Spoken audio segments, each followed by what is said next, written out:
Buenos días a todos. Bienvenidos a Unprecedented Virtual Forum. Con esta sesión cerramos una semana de conocimiento de industria. Tenemos un broche de oro para poder cerrar toda esta semana de conocimiento de industria. Esta sesión la vamos a centrar en economía circular, viendo siendo uno de los tópicos más importantes que estamos llevando a cabo. Y además tenemos el gran placer de tener un panel de máxima representación con respecto a la temática que estamos tocando y que además estará moderado por Guiomar Sánchez de Leitat, que es uno de nuestros Strategic Partners. Con lo cual, Guiomar, cuando quieras, el escenario es tuyo. Gracias, Pilar. Bueno, buenos días a todos.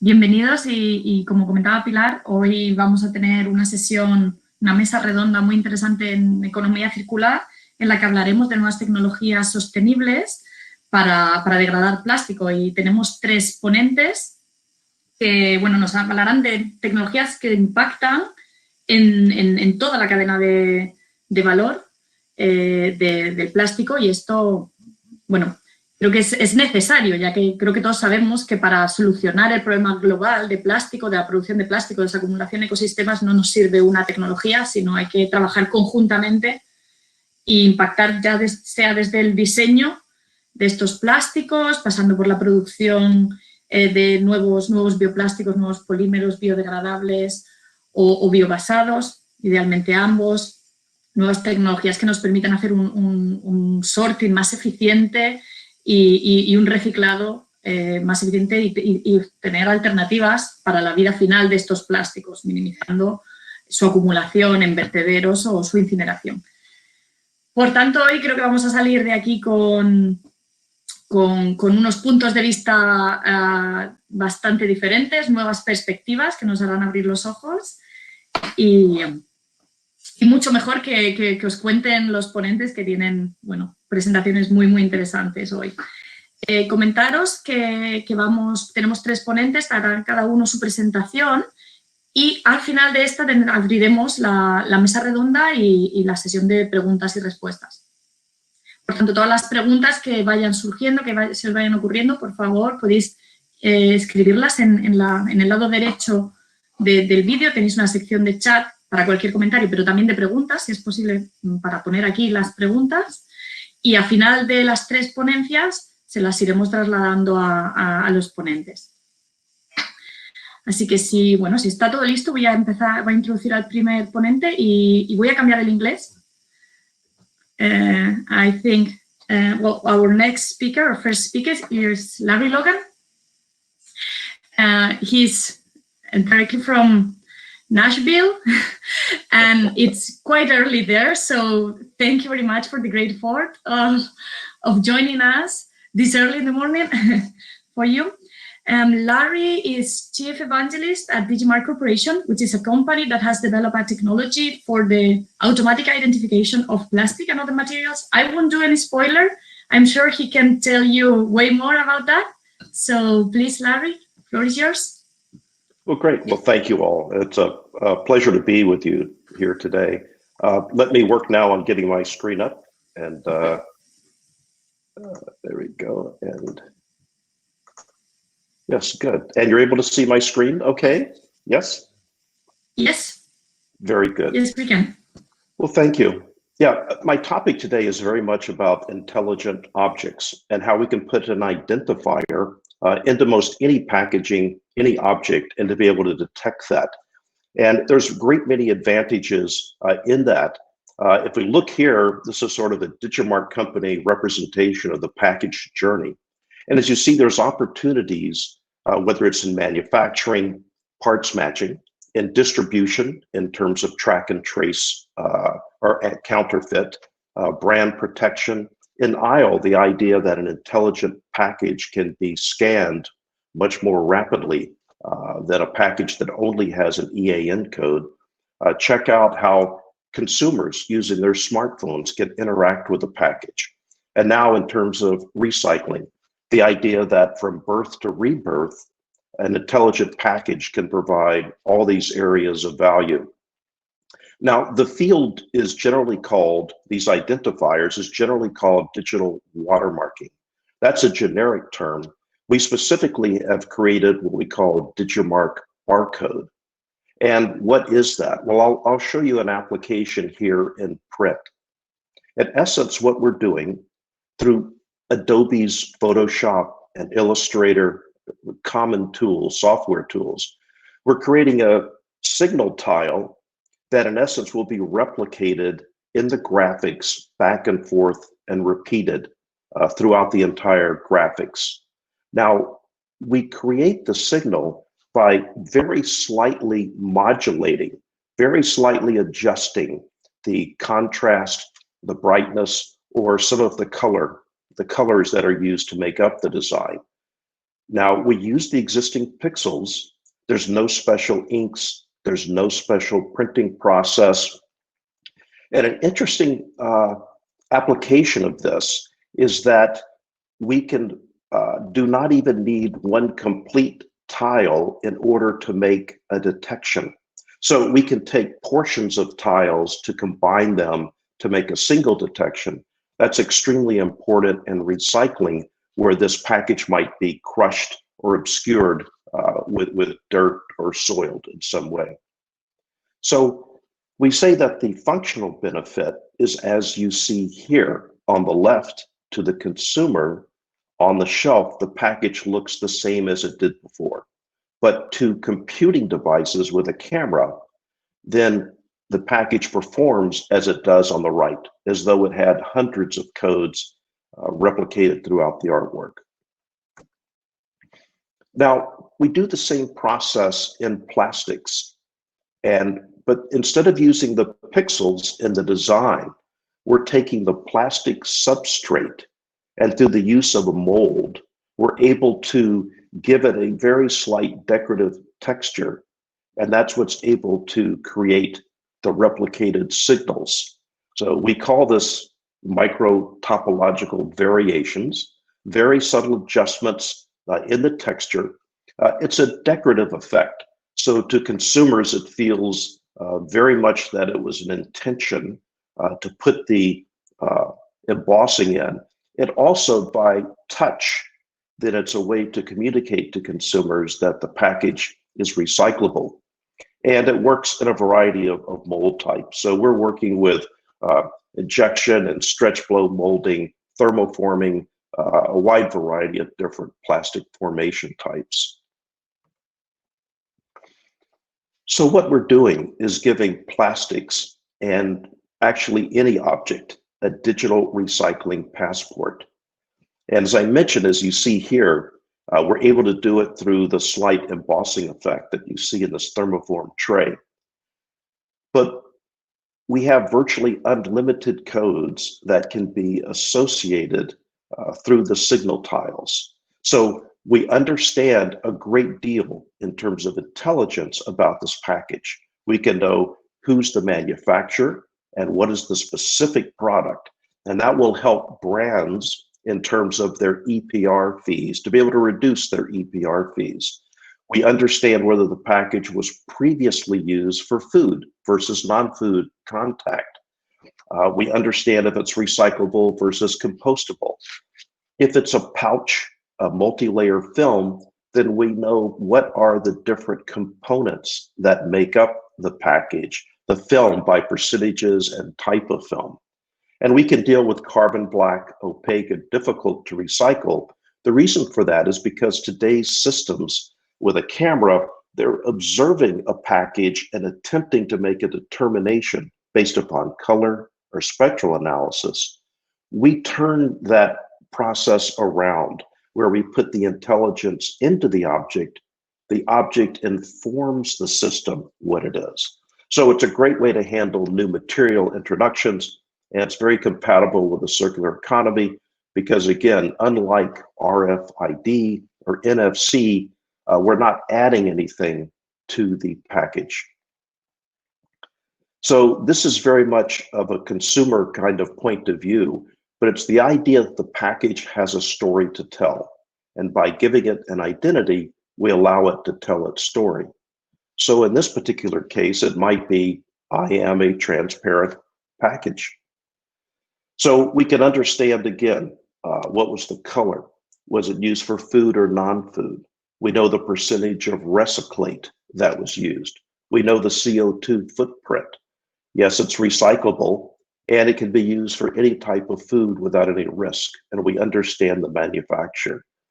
So today, this package would not necessarily be recycled because we don't know its previous history. And the same thing with black packaging here. We know all the same kind of information. And by using the cloud, we can actually link to virtually unlimited information. So to consumers, they might get a representation a little bit like this, but to the operator in a facility, they're able to choose and filter what characteristics they want in order to sort, either positive sort or negative sort, or to divert downstream to create, in essence, new waste streams. So much of our effort has been around sortation technology and improving that, but it's also very much involves consumers because we need to increase consumer collections in order to have enough recyclate to meet the regulatory demands and the pledges by brands. So here's an idea where consumers can simply point their phone at an object and be told how to dispose of that object, even based upon their geolocation. So you and I might have different curbside waste providers, but we receive a different instruction based upon our location. So it can also carry information that's important to the brand in terms of its relationship with the consumer, in terms of information perhaps on how the food was grown, how to better use or enjoy the product, or additional offers or promotions. So switching gears here a little bit, I'll just close on our work with the Holy Grail Initiative. And this was originally a 3-year initiative under the Ellen MacArthur Foundation. And it was a way to try and determine between digital watermarking and chemical tracers, what would be the ideal technology to harmonize sorting. And digital watermarking was deemed at the end of that 3-year period to be the right way to go. It had five top identification priorities, and those are very much the ones that I showed you earlier that we are able to perform and detect. Now we're into Holy Grail 2.0. It's being facilitated by the European Brands Association. They have over 2,500 member organizations, and we have over 100 participants in the actual initiative. It's cross-value chain in terms of brands, retailers, trade organizations, converters, printers, really the A to Z, so to speak. And the areas we're focusing on are intelligent sorting, as you've seen here, data mining, very rich data that we're able to obtain in terms of recycling operations, and again for EPR fees, and also consumer engagement. This is a listing as of September, the first 85 companies that have joined. And as you see here again, many of the largest global brands, but also very significant printers, converters. The Ellen MacArthur Foundation has joined, World Wildlife Fund. So we're very excited over the next year to year and a half to scale from initial pilots to actually countrywide deployments. And in terms of Digimarc, in addition to Holy Grail, we actually have other countrywide initiatives that we're performing alongside this. So that's the end of my talk for now, and then I'll hand the screen and the platform back over to you folks.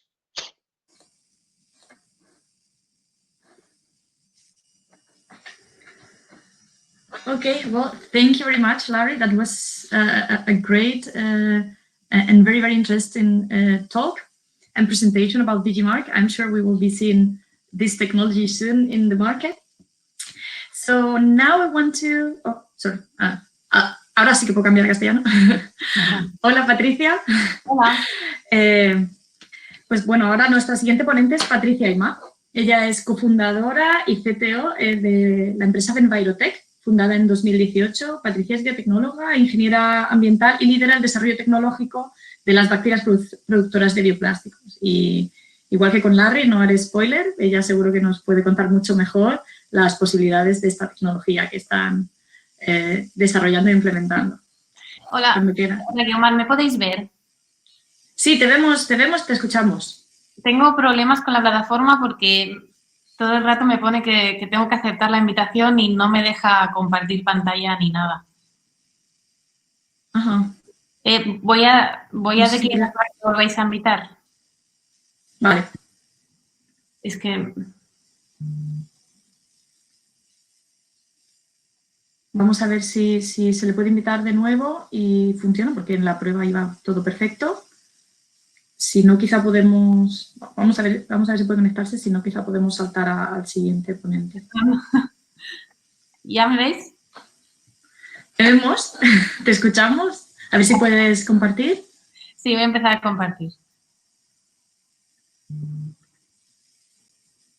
Muy bien. Perfecto. Muy bien. Pues, ¿puedes poner pantalla completa? Ahí está. Muy bien. Pues muchas gracias por tenernos hoy aquí. Yo soy Patricia Imá y, bueno, estamos muy contentos de que podamos participar en esta sesión sobre economía circular de Expoquímica, que para nosotros es un gran honor, es un evento que hemos conocido desde siempre del sector de la química y que actualmente pues está apostando por la economía circular.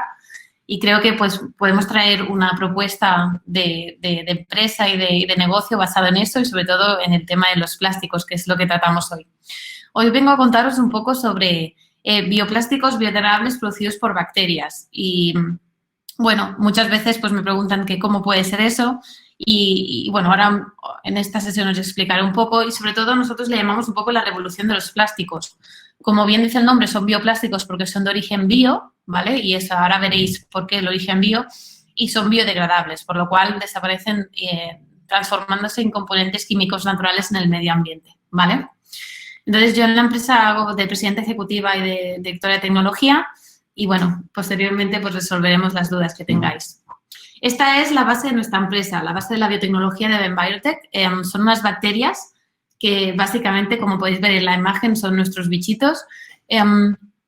¿Qué sucede? Entonces, entre mogollón de tipos de bacterias hay algunas de ellas que tienen ciertas mutaciones y tienen capacidades para hacer algo especial. En este caso, estas bacterias pues, pueden crear una reserva energética, lo que les permite sobrevivir en periodos de hambruna.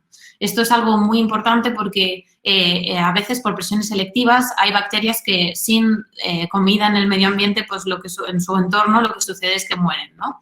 En este caso, este es el bioplástico, esta reserva energética se llama polihidroxialcanoato y es de origen orgánico y es biodegradable. Cuando se caracteriza, se puede ver que sus características como plástico son las mismas que las poliofilinas, como un polipropileno o un polietileno. Pues en Venbiotech nos dedicamos a encontrar y a hacer reproducir en nuestras tecnologías las mejores cepas de estas bacterias productoras de bioplástico. Básicamente, para que tengáis idea, las bacterias, igual que nosotros, se han de alimentar. Y la gran pregunta es, ¿y qué les dais de comer? Pues ahí es también donde aplicamos nosotros la economía circular, que es básicamente lo que les damos de comer a las bacterias, es todo aquello que los seres humanos no podemos acoger o no queremos, que son los residuos orgánicos, que básicamente diríamos que tienen una base de carbono y nitrógeno que son aptas para dar de comer a este tipo de bacterias.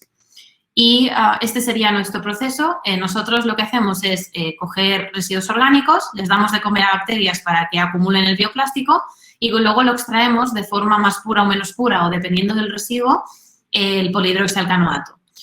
Nosotros a este polihidroxialcanoato lo llamamos B0 Plastic, en honor también a las siglas de la compañía. Y, bueno, digamos que dependiendo del residuo podrá tener una caracterización diferente, ¿vale? Que luego pues ya podremos ver. Entonces, es los tres pasos con los que intentamos nosotros solucionar dos problemáticas muy importantes, ¿no? Por una parte, como ya sabemos, los plásticos, pues actualmente pues, se producen muchos y muchos se pierden en la cadena de valor, provocando contaminación en el medio ambiente. Y luego, otro de los problemas que no está tanto en el foco, pero que realmente también es de gran impacto, es digamos, los residuos orgánicos. Estos residuos orgánicos pueden ser gestionados con diferentes técnicas, pero dado su grande volumen, muchas veces también acaban en vertederos. ¿Qué sucede? Estos residuos orgánicos se pueden filtrar o sus nutrientes o sus lixiviados se pueden filtrar en los acuíferos y contaminarlos, ¿no? Y eso nos afecta directamente a la salud humana. Entonces, actualmente podríamos decir que faltan técnicas eficientes para llegar a intentar valorizar o tratar el gran volumen de residuos que generamos, y las empresas privadas son la primera clave para prevenir ambos problemas. Y ahí es donde nosotros jugamos, dándoles una tecnología con diferentes puntos innovadores. El primero, lo que hacemos en Benbiotech es tratar los residuos en el sitio de generación. Es decir, evitamos los transportes de los residuos. ¿Por qué? Porque una empresa, básicamente, una empresa que genera residuos, tiene un coste de gestión de residuos y ese coste es la suma de la gestión más el transporte. Nosotros en Benbiotech sabemos que el residuo es nuestra materia prima. Por tanto, lo primero que hacemos es gestionar el residuo allí donde se genera. Y lo hacemos mediante una tecnología que se llama Bbox. La Bbox, esta es una Bbox que está instalada en Nestlé España, en Girona. Esta Bbox lo que hace es tener todo el proceso de tratamiento del residuo con las bacterias productoras de bioplástico en su interior. Por una parte, por la primera parte del contenedor, lo que sucede es que entra el residuo. Por la última parte, lo que tenemos es bacterias llenas de bioplástico que están muertas, ¿vale? Esta Bbox está completamente automatizada y se controla de forma remota y tenemos entre un 13 y un 40% de rendimiento de producción de bioplástico sobre residuo orgánico fresco. Entonces, luego tenemos otro punto innovador, es que tenemos bacterias superproductoras propias. Tenemos un equipo de biotech solo aislando bacterias y creando bacterias superproductoras por mutagénesis aleatoria. Y luego tenemos ingeniería propia, es decir, nosotros creamos los condicionantes, que son esos reactores que hacen que las mejores bacterias puedan vivir. Luego, ¿qué pasa? Pues tenemos, como he dicho, acabamos de la Bbox y tenemos una bacteria llena de bioplástico que está muerta y se tiene que extraer. Ese bioplástico se tiene que convertir en un producto real. ¿Qué hacemos en Benbiotech? Pues dijimos, vamos a descentralizar o vamos a llevar a casa del cliente aquella parte del proceso que sea con un OPEX menos costoso, que sea más asequible. Vamos a poner el cuello de botella o la parte más que va a marcar el precio de bioplástico en nuestra casa, que es ahí donde podemos controlar nosotros el proceso. Nosotros hemos ideado un proceso de extracción del bioplástico que actualmente ha estado patentado y que usa solventes verdes, ¿vale? Y, bueno, básicamente nos permite obtener una resina de bioplástico y a este proceso de extracción del bioplástico le llamamos Bout. Esa es la planta piloto que tenemos en nuestras instalaciones y, bueno, tiene un 95% de rendimiento de extracción de bioplástico sobre biomasa seca, ¿vale? Posteriormente tenemos un bioplástico que es biodegradable y vendido a un precio superior de otros productos de tecnologías competidoras, que en este caso me estoy refiriendo a las que usan la misma materia prima, como podría ser el metano o el compost. Nuestro bioplástico se vende a un precio más alto el kilo. Y luego lo que hacemos es cerrar el ciclo de la economía circular. Podemos poner el bioplástico a la venta en el mercado para diferentes aplicaciones que cubren un 40% del mercado, o lo podemos devolver el bioplástico a nuestro cliente de residuos orgánicos que está haciendo la gestión con nosotros.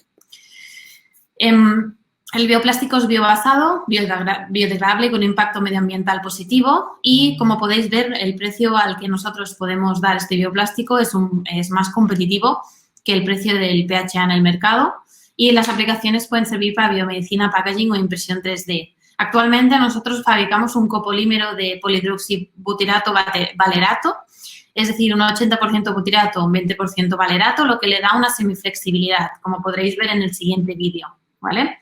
Es rígido, pero es ligeramente flexible. En este caso tenía unas motas negras por un tema de inyección, pero como podéis ver es un material bastante homogéneo y actualmente estamos trabajando en mejorar las propiedades de este plástico mediante la formulación. Nuestro modelo de negocio, muy sencillo, pero con dos entradas de ingresos. Por una parte, el servicio de gestión de residuos mediante Bbox, que lo que hacemos aquí, sabemos que el residuo orgánico es nuestra materia prima, por tanto, luchamos mucho para conseguir toneladas y toneladas de residuos orgánicos y eso lo hacemos haciéndoles casos de negocio a nuestros clientes. Si ellos sabemos que pagan X euros por gestión de residuos, directamente les aplicamos un descuento del 40% mínimo para que trabajen con nosotros, ¿vale? Dependiendo de la calidad y de la cantidad de residuo que tiene nuestro cliente. Así captamos lo que es nuestra materia prima. Y por otra parte tenemos la venta del plástico. Este modelo ha sido diseñado para que la parte del plástico es la que ingresa la mayor cantidad de ingresos de la empresa. Es decir, pensar que nosotros tratamos residuos a toneladas pero vendemos plástico a kilos. Este cambio de unidades es muy importante, ¿vale? Entonces, pues tenemos la mayor parte de ingresos de la empresa gracias a la venta del bioplástico. Somos competitivos en precio, pero también somos competitivos respecto a nuestra competencia porque no usamos cultivos puros, lo que nos permite hacer una producción continuada sin usar un batch, con cultivos no estériles y en residuos como sustrato. Y actualmente, en la parte de extracción, somos muy competitivos con nuestra patente. Somos un equipo de 20 personas actualmente y cubrimos las 4 partes de la empresa, tanto ingeniería, finanzas, biotecnología. Y después tenemos apoyo de diferentes partes diferentes organismos, contratos con 3 grandes empresas, 2 de ellas aparecen aquí en sus logos y bueno, hemos sido acelerados en la Fundación Repsol. Y bueno, solo deciros que nuestro objetivo es hacer la revolución de los plásticos creando pues una economía circular a gran escala, ¿no? Y diferentes premios y entidades nos lo han reconocido. Y bueno, pues este sería nuestra presentación y muchas gracias.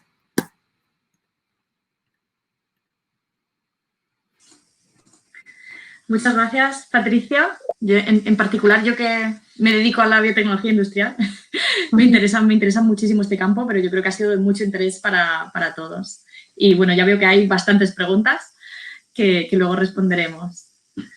Así que bueno, ahora vamos a invitar al siguiente ponente al escenario, Óscar Hernández. Buenos días, muchas gracias, Guiomar. Bueno, Óscar. Hola, Óscar. La pantalla. Bueno, te presento, Óscar. Óscar es ingeniero superior agrónomo, es máster en gestión sostenible de residuos, también tiene un MBA y gestiona muy bien su tiempo porque creo que también estás estudiando Derecho, cursando Derecho. Y bueno, en la actualidad y desde 2019 es el director general de ANARPLA, la Asociación Nacional de Recicladores de Plástico, y anteriormente ha trabajado en 2 grandes empresas de la gestión de residuos, como son Ecoembes y FCC, con lo que, bueno, este es el punto de vista que ahora mismo también nos falta y nos encantará escucharte. Bien. Adelante. Gracias, Guiomar. A ver.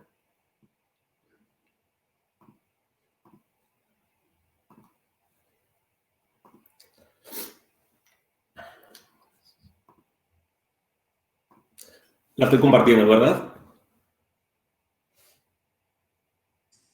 Sí, la vemos. Vale, genial. Perfecto. Pues muchas gracias también a Pilar y al FIRA de Barcelona por habernos invitado hoy a cerrar esta Semana de la Ciencia.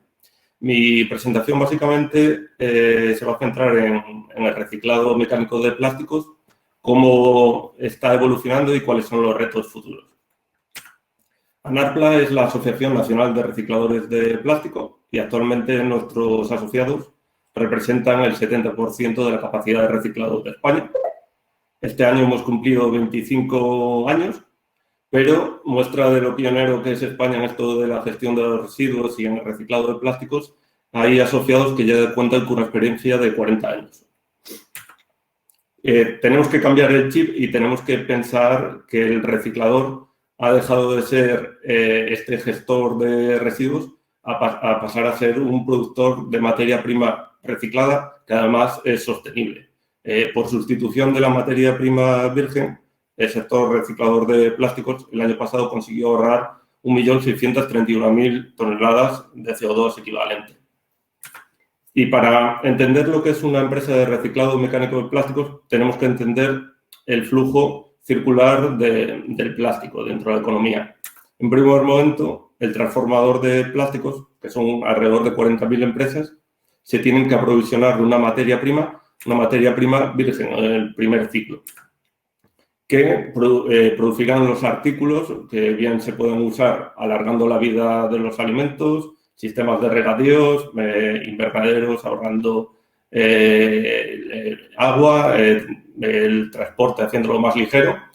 Y estos artículos en un momento dado llegan a un fin de su vida y se convertirán en un residuo, que ese residuo tendrá que ser recogido y pasará, en el caso de los envases, a una planta de clasificación y selección. Y finalmente llegará al reciclador, que en España son 140 empresas de reciclado nada más, que producirán esta materia prima reciclada y sostenible y que usarán estos transformadores a partir de ahora. En el caso del flujo de los comerciales industriales, en vez de pasar por una planta de selección de envases, pues pasará por una planta de clasificación, recuperación y almacenamiento, el recuperador que conocemos, que es una R12. Esto es el flujo de economía circular del plástico. Y estas empresas, desde que empezó Anarpla hace 25 años, cualquier parecido a lo que son ahora es mera casualidad. Es decir, antes 108 empresas conseguían reciclar 242.000 toneladas al año frente a 140 empresas que hay hoy en día que reciclan más de 1 millón de toneladas al año. La empresa típica hace 25 años no conseguía reciclar más de 2.600 toneladas frente a la empresa de hoy en día, las empresas grandes, que no se construye ninguna de más de 30.000 toneladas al año. Esta evolución principalmente se debe a 3 motivos: la selección, el lavado y la extrusión, a cómo ha ido evolucionando. Ahora os quería poner un vídeo de un flujo que conocemos de la gestión de residuos, que es el PET. Como veis, aquí llega la bala de PET, tal cual sale de la planta de selección, se eliminan metales y hay una selección de impropios. Se separan tapones y etiquetas y siguen seleccionándolo por colores, como estos ópticos que vemos aquí, para después pasar a una trituración. Después de esta trituración, puedes pasar un poco el vídeo, llegará el lavado. En el lavado se separan los últimos tapones y etiquetas que quedan y, como podemos ver, la mitad de la planta es el lavado de este PET, que tiene permiso para el contacto con alimentos incluso. Y finalmente hay una selección por cascada, una selección de escama, que es lo que vemos aquí. Y lo importante es que este material siempre va a cumplir con fichas técnicas y con fichas de calidad, que cada planta tiene su propio laboratorio, como vemos en las imágenes, y así se expedirá a los clientes. Vale, ahora os voy a saltar directamente a otro flujo, que es el flujo del film agrícola, un film fino, que actualmente no tiene ninguna otra solución en el resto del mundo, solo aquí en España. Muestra una vez más lo pionero que es España en esto de reciclaje de plásticos. En el primer momento se tritura este film agrícola con alrededor de un 60% de tierra, entre un 50 y un 60. Se tritura y pasará a un lavado. Voy a pasarlo. Aquí en el lavado, como veis, el agua tiene un alto contenido en tierra, que esa tierra, una vez más, se podrá usar, se recuperará en una depuradora y se podrá usar para recuperar suelos degradados, por ejemplo. Se almacena y sirve para este fin. Se vuelve a triturar este material y pasará ya a la parte de extrusión. La extrusión será cuando se consiga fabricar esta granza, que es lo que sustituye directamente a la materia prima virgen en la fabricación de nuevos artículos. Una vez más, tendrá que pasar por un laboratorio de este material, donde se harán diversas pruebas, como puede ser la prueba, en este caso estamos viendo una prueba de elasticidad, y la siguiente prueba que veremos será una prueba de resistencia.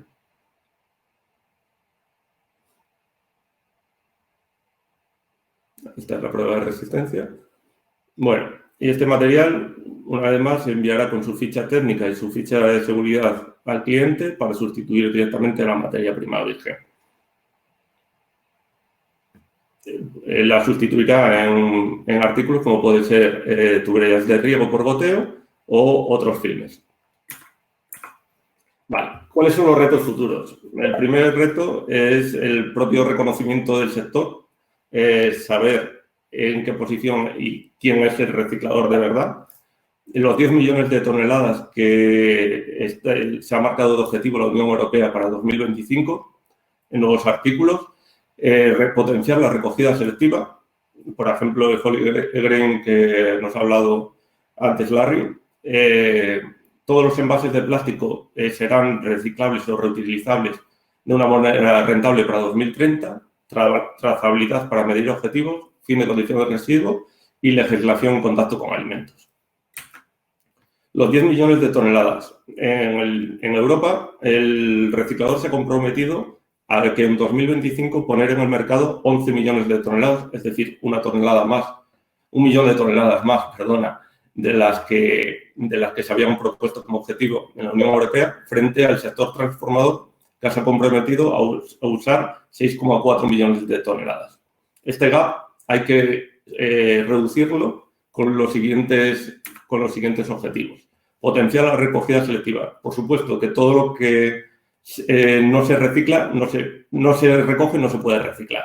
Y dicho de otra forma, todo lo que llega a una planta de reciclado se va a reciclar porque le cuesta dinero al reciclador. Es decir, todo lo que tenga que descartar es un coste para el reciclador. Incrementar la calidad de la recogida y de la selección. La recogida puede ser por sistemas como el pago por generación. La selección puede ser sistemas como el Holy Grail, que es fantástico para, por ejemplo, detectar plásticos en contacto con alimentos, separar ese flujo y hacer un flujo de contacto con alimentos. Y, por otro lado, el ecodiseño para reciclado. En este sentido, y muestra de lo interesante y necesario que es para el reciclador, la Asociación Europea de Recicladores ha diseñado Reciclash, que es una herramienta para ayudar a las empresas que fabrican envases al ecodiseño de sus envases. Un ejemplo, la bandeja de PET negra multicapa tiene una reciclabilidad mucho menor que una bandeja de PET transparente monocapa. Al igual que una botella de PET opaca, tiene menos reciclabilidad que una botella de PET transparente. Por otro lado, la trazabilidad para medir objetivos.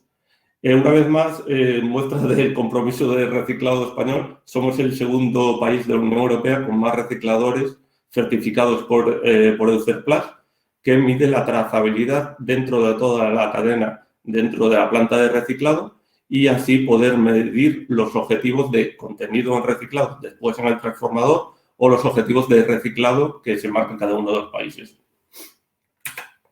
Por otro lado, el fin de condición de residuo. En España, en cuanto a esto, estamos de suerte. Ya se va a legislar en este sentido. Ha salido una consulta pública previa para la legislación de los plásticos reciclados en contacto con de los plásticos reciclados para el fin de condición de residuo.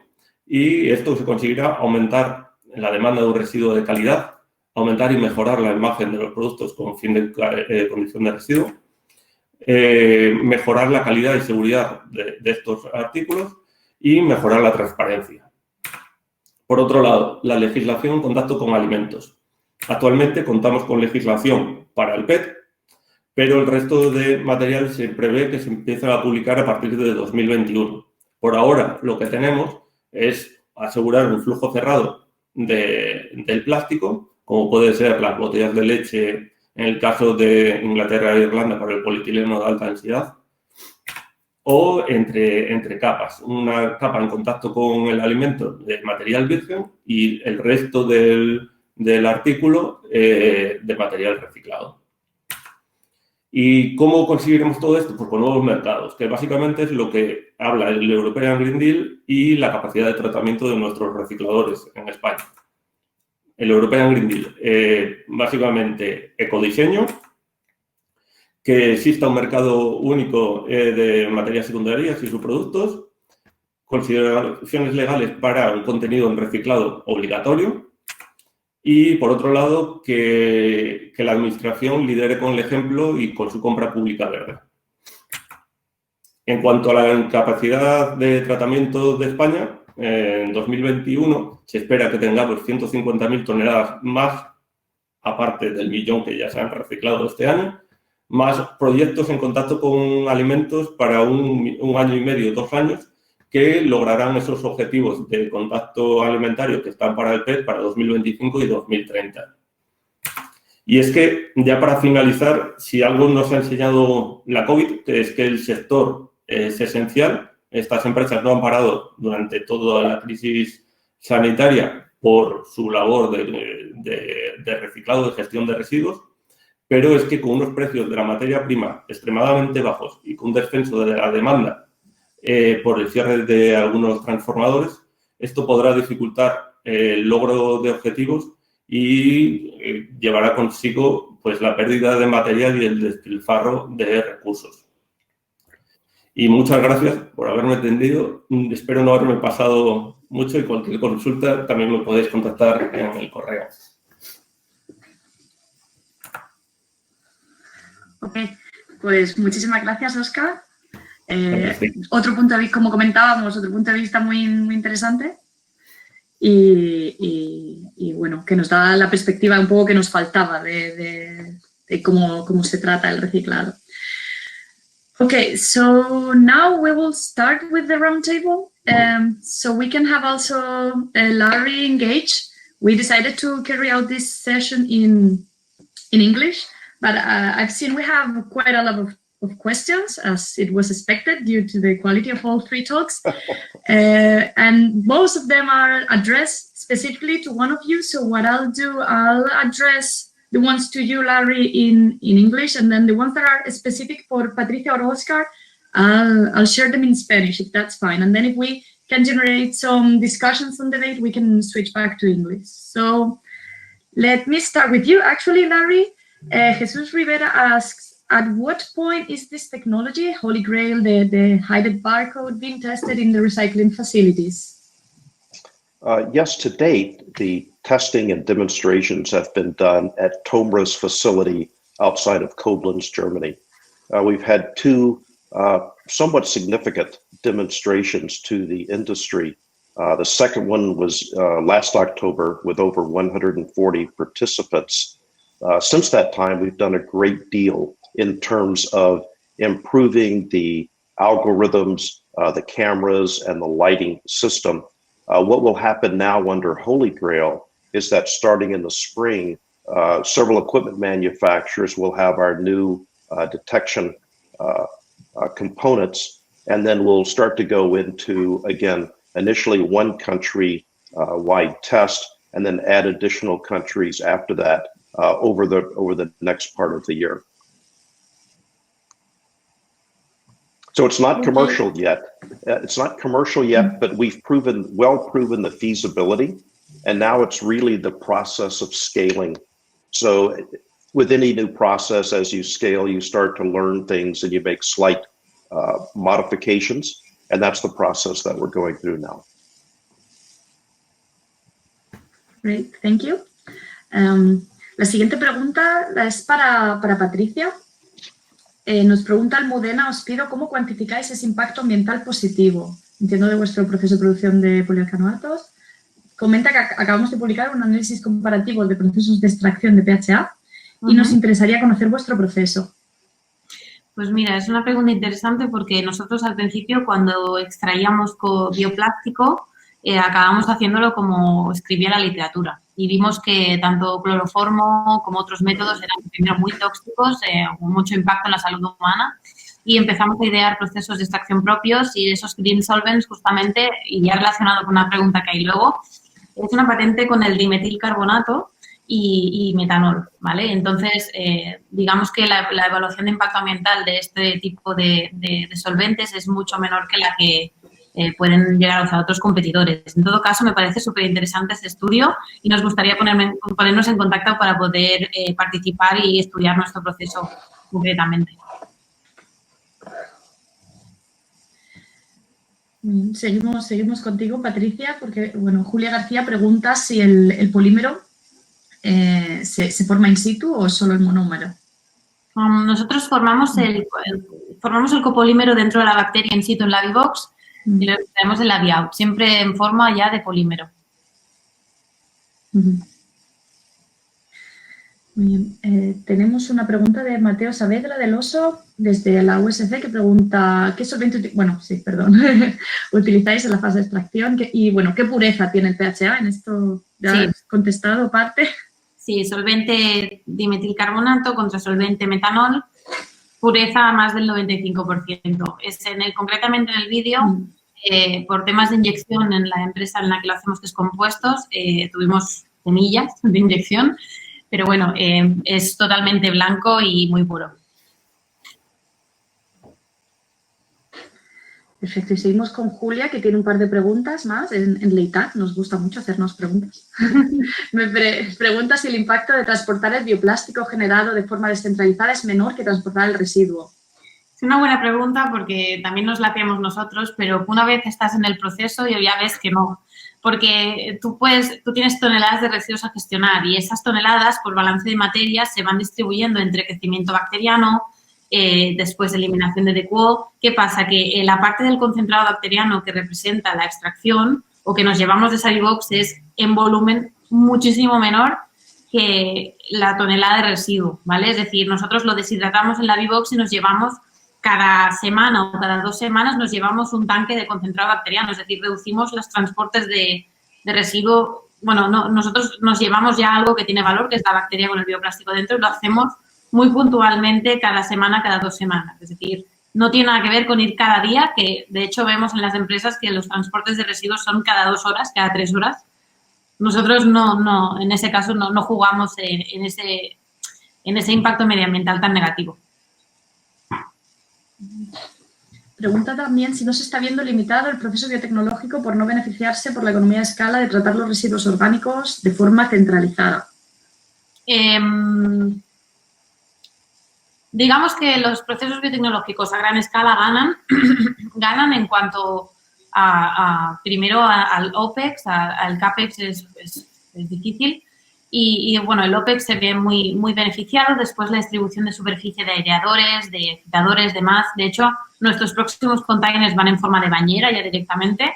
Pero ¿qué pasa? Somos una startup, somos una empresa en crecimiento. A corto plazo hemos de ser rentables. Nuestra idea como empresa es a corto plazo rentabilizar nuestro proceso de producción con containers y producciones limitadas, luego pasar a gran escala. Y nuestra idea es empezar ya a hacernos cargo de depuradoras con nuestro propio sistema. Sí que es verdad, estoy de acuerdo pero esos son 2 temas. Una cosa es cómo tratamos a gran escala nosotros el proceso y otro tema es de forma centralizada o descentralizada. Según nuestro entender, lo que tiene sentido es ponerte allá donde está el residuo porque aproveches el 100% de su biodegradabilidad o su potencial de orgánico. Para nosotros esa forma de negocio es muy importante y aparte que, pues justamente con lo que he dicho anteriormente y relacionado con el transporte del residuo, es un beneficio económico para el cliente y para nosotros. Tengo una pregunta más de Jesús Rivera, Patricia, que pregunta cómo se distribuyen vuestros clientes entre los modelos Take and Pay, lleváis el residuo y vendéis el plástico, o TOL, recicláis directamente para el cliente. Todos son Take and Pay. Ahora mismo todos los clientes que tenemos tienen residuos y pueden cerrar la cadena de economía circular ellos mismos. Es una gran historia. O sea, es una gran historia porque son los clientes que validan nuestro modelo de negocio. Tenemos empresas con las que sabemos que podemos trabajar tanto para gestionar residuos y no quieren el plástico, o otras que quieren solo el plástico. Lo que pasa que actualmente esa cerrar la cadena a corto plazo como empresa en crecimiento nos viene de lujo. Perfecto, gracias. Me vais a permitir que salte algunas preguntas, pero yo creo que terminamos ya o seguimos con Patricia, porque hay una nueva pregunta de Isidro Javier Ros Sepúlveda que pregunta cómo se controla la formación del copolímero si este es formado por las biobacterias. Es una muy buena pregunta porque es súper interesante. Nosotros lo que hacemos con el residuo es fermentarlo para preparar la comida de las bacterias. Esa fermentación tiene una implicación muy grande en la forma del polímero, ¿vale? Si tenemos ácidos grasos, la fermentación produce ácidos grasos volátiles, que es la comida que metabólicamente da bioplástico. Si los ácidos están formados más por ácidos grasos tipo acético o butírico, tendremos una dominación del butirato. Si tenemos más ácidos grasos como el propionato, el valerato, tendríamos un polímero que se domina también más por la parte de valerato. Entonces, nosotros lo controlamos controlando el alimento, la fermentación. En Bemirotek tenemos 2 tipos de bacterias, las que hacen la comida, las que producen el plástico. En ambas estamos intentando tener un control de cantidad, una estandarización, para tener el mismo tipo de bioplástico independientemente del residuo. Perfecto, muchas gracias, Patricia. Voy a pasar algunas preguntas que tenemos para Óscar. Nos pregunta Gemma Rueda, los plásticos que tienen un tamaño pequeño, de menos de 7 centímetros, como por ejemplo los tapones de cosmética o perfume, tienen entendido que no se reciclan porque pasan por un cribaje de tamaño. Si trabajamos en este sector, ¿cómo podemos fomentar la reciclabilidad de nuestro producto? Sí, bien. Bueno, este estos tapones se pierden en la fase anterior del reciclador, que es en la planta de recuperación de envases. Pero se está trabajando en ello y a partir de 2024 es obligatorio que estos tapones estén unidos al propio envase para que no se pierdan en este trommel, que es el clipaje que están comentando. Este trommel tiene una amplitud de 7 por 7 y todo lo que sea más pequeño podría perderse por ahí. Pero para ello lo que están haciendo es esto, a nivel europeo. Es una directiva. Por otro lado, estos tapones, muchos asociados nuestros colaboran con campañas solidarias, que es el reciclaje de estos propios tapones. O sea, no tienen ninguna dificultad en ser reciclados, solo que tienen que llegar a una planta de reciclado.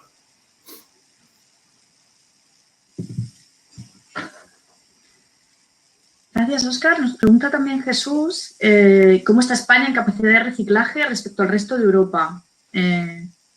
Bueno, España, en cuanto a reciclado, es el segundo país que más plástico recicla, pero en capacidad de reciclado tenemos capacidad para reciclar un 30% más de lo que ya se está reciclando. Es decir, en las plantas, en algunos casos, están sobredimensionadas o no están trabajando todas las horas que podrían trabajar.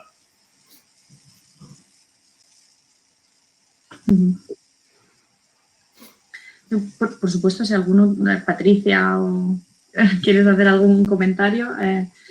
We have a last question for Larry. Jesus Rivera also asked about the Holy Grail. Will this technology be worldwide fully compatible with this coding system?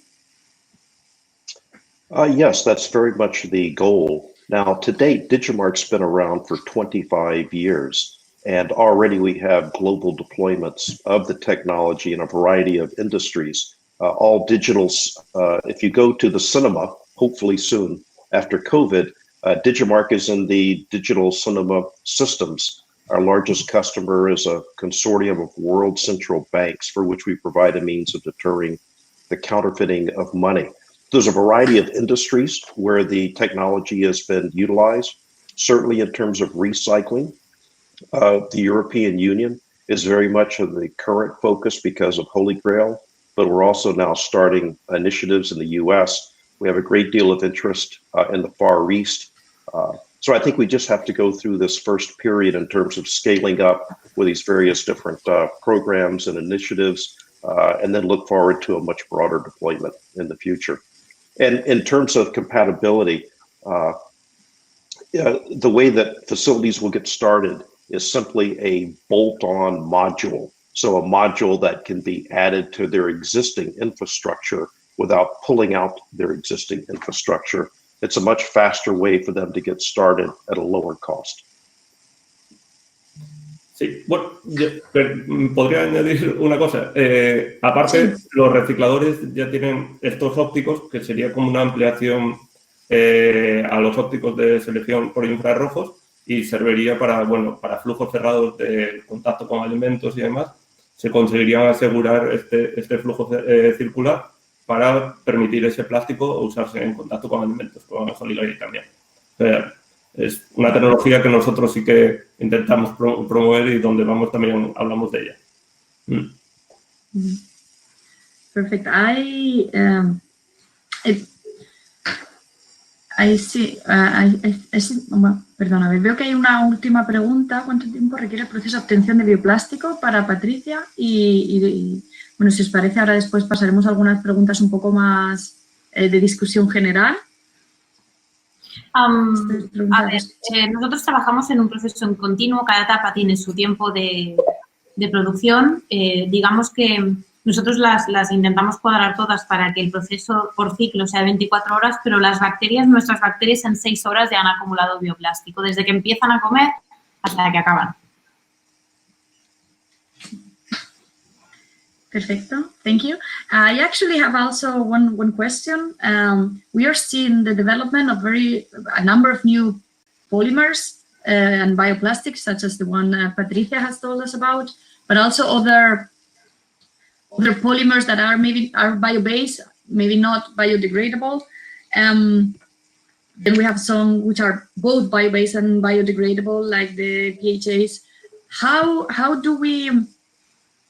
can we match all this new development and make sure once they reach the market, they will be able to be sorted and selected and recycled, give them this new life?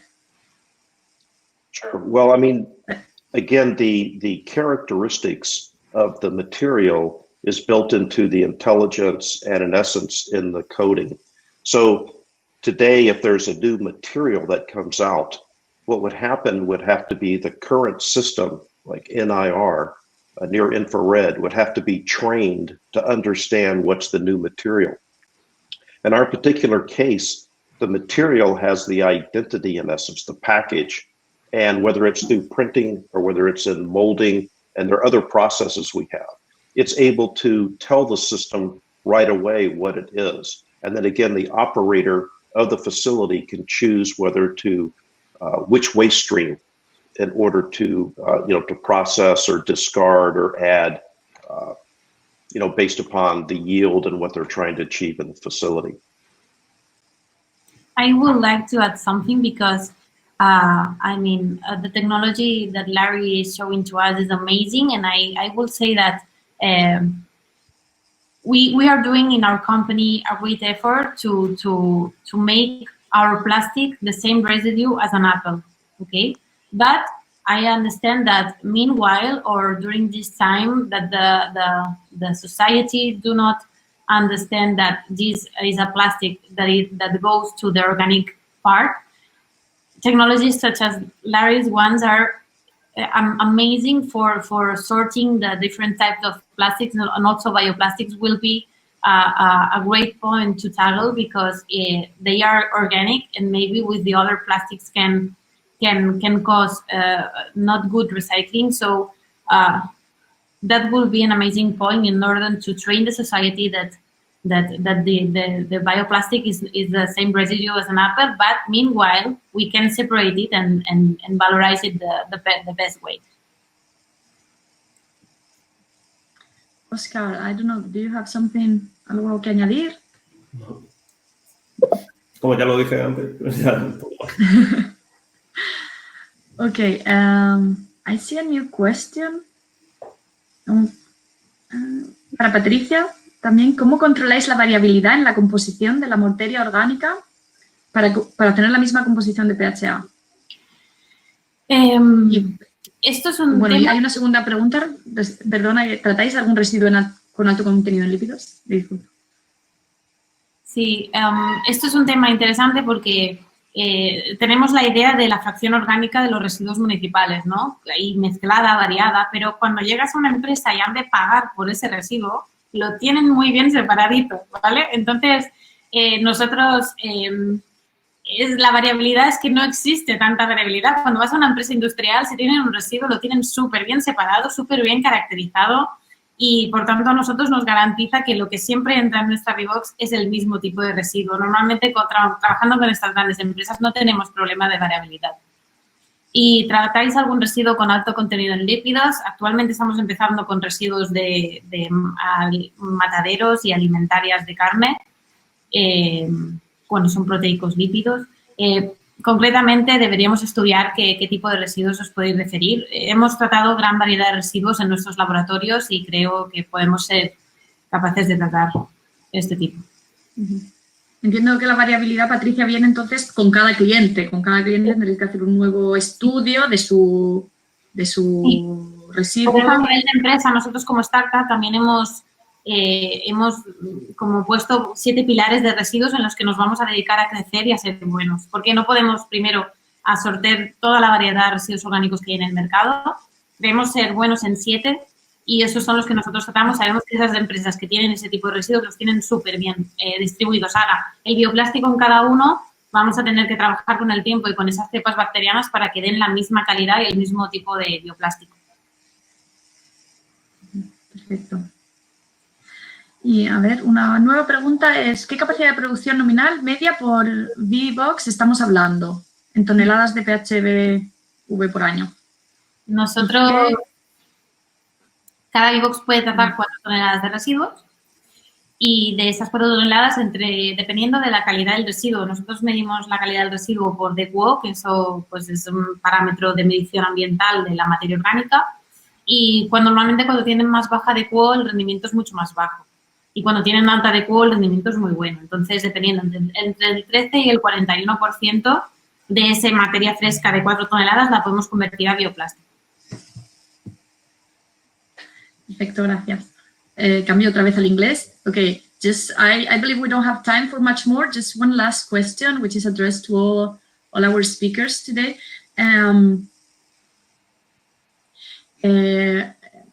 We are hearing lately talk about not just the recycling, but the concept of upcycling, just converting these plastics or being able to sort them, recycle them very good, and even increase the performance of these new plastics, so give them a new life with better characteristics. I'd like to know how far or how close do you think we are from reaching that, and if you see your technologies in particular could help achieve this future goal?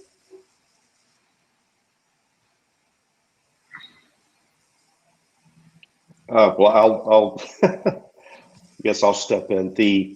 We've often been asked in terms of, chemical recycling or other processes, what might be our role. And we think it's the same, that in order to best understand feedstocks and have the right quality or the right rosin, then you still at some point have to identify, what those feedstocks are, ideally. So I think we're sort of upstream in terms of helping determine what those plastics might be and what's the best way to get them into streams. And after that, of course, there's other, so many great new processes that are coming forward, as you say, to in essence modify and upscale.